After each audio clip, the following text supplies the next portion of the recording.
The BEETS family faces a race against time as they try to extract dirt from the frozen mining cut. But as the temperature rises, so do their challenges.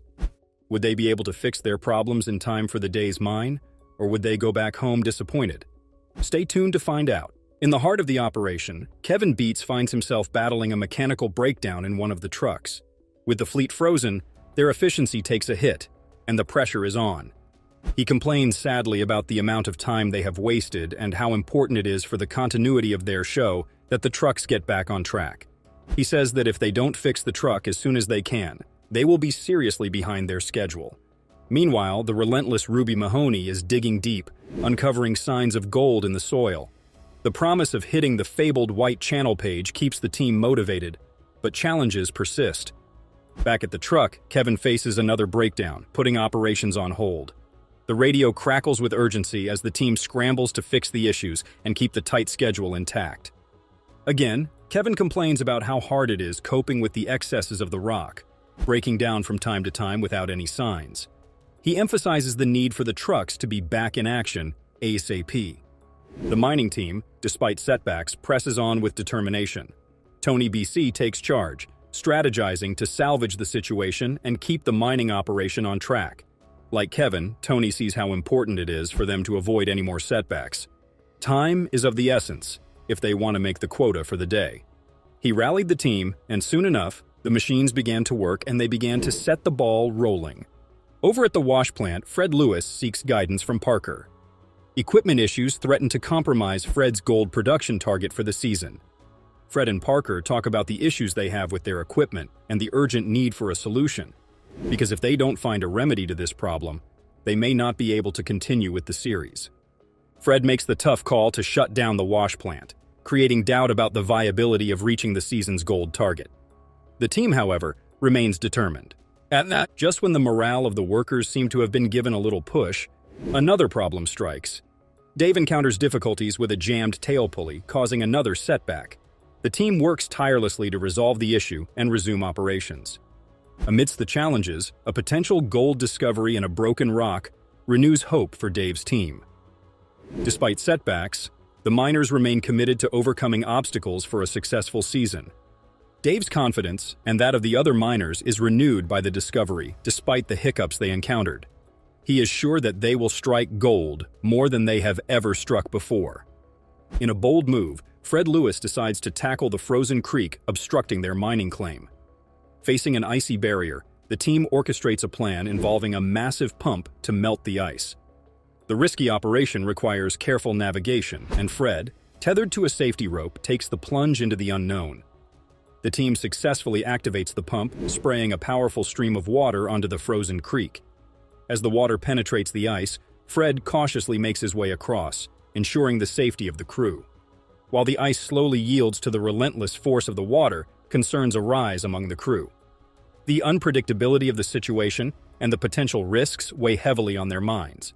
Instead of getting worried and worked up, the crew members enjoy the rush, excitement, and anxiety of the whole season. Their utmost hope, however, is that everything goes according to plan. Despite dealing with faulty equipment, Fred remains committed to mining the challenging terrain. However, the gold yields fall significantly short of the targeted 60 ounces per week. Faced with financial challenges and an uncertain future, Fred contemplates the viability of continuing the operation. In a surprising turn of events, Parker Schnabel, a seasoned gold miner, offers his insights to Fred Lewis. Parker, passing by the Lewis mining site on his way to his Alaskan claims, provides valuable advice on the challenges Fred's operation is facing. The encounter sparks a moment of reflection for Fred as he grapples with the complexities of the Alaskan gold mining season. As Kevin BEETS battles the mechanical challenges, the urgency to overhaul the rock trucks intensifies. With several bolts missing and crucial components breaking down, the fleet faces a major setback. Kevin, along with the team, engages in a marathon of repairs, welding, and replacements, determined to bring the trucks back into operational condition. Mike BEETS takes a calculated risk by leaving the critical mining site to fetch additional trucks from the Indian. Betting on a swift return, Mike leaves the operation in the hands of the remaining crew members.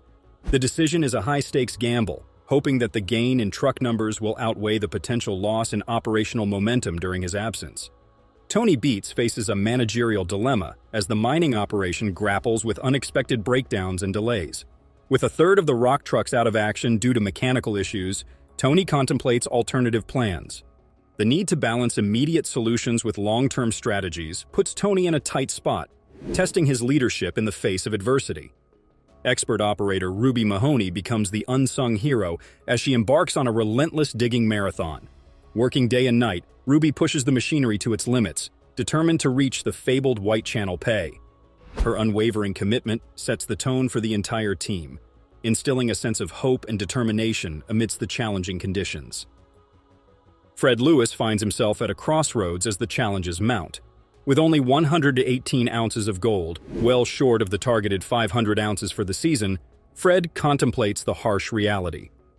The race against time becomes more pressing as winter looms, adding a layer of complexity to the already challenging decision-making process. The unforgiving Alaskan wilderness continues to throw curveballs at the miners, from mechanical breakdowns to managerial dilemmas and the relentless pursuit of gold. The unpredictable nature of the terrain tests the resilience, adaptability, and sheer determination of each team member. As they navigate through the twists and turns, the outcome remains uncertain, making every decision a critical turning point in the quest for Alaskan gold. The mining drama continues, with each twist and turn testing the miners' resilience and determination. Will their collective efforts lead them to the golden bounty they seek, or will the challenges prove insurmountable? Stay tuned for the next thrilling chapter of Gold Rush: Trials of the Thaw. Don't forget to subscribe and join us on this roller coaster journey through the Alaskan wilderness.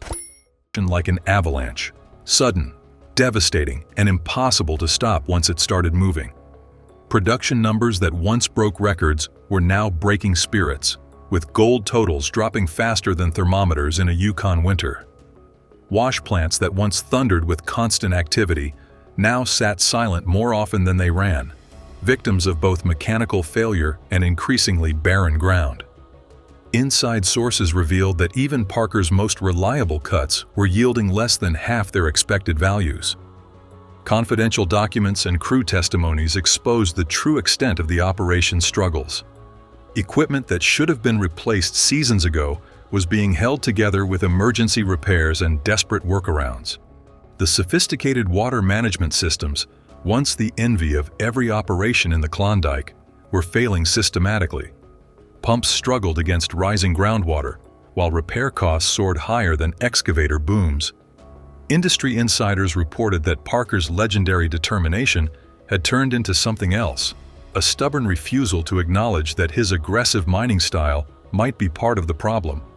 Parker Schnabel's mining empire, once a powerful force in the Klondike gold industry, has been facing a crisis due to environmental compliance reports and regulatory documentation. Multiple violations have been documented across Parker's claims, with fines mounting faster than gold in a sluice box. Water management issues that had once been minor inconveniences were now attracting serious regulatory scrutiny. The young mine boss discovered that some problems can't be solved by simply throwing more horsepower at them.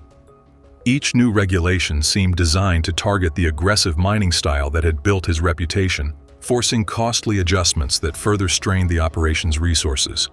Gold recovery data revealed a steady decline in both quantity and quality of recovered gold. Pay streaks that should have been reliable were proving inconsistent, while promising ground turned out to be little more than fool's gold. Industry experts pointed to Parker's rush to process maximum yardage as a potential culprit, suggesting that crucial testing and ground preparation steps were being skipped in the race to maintain production numbers.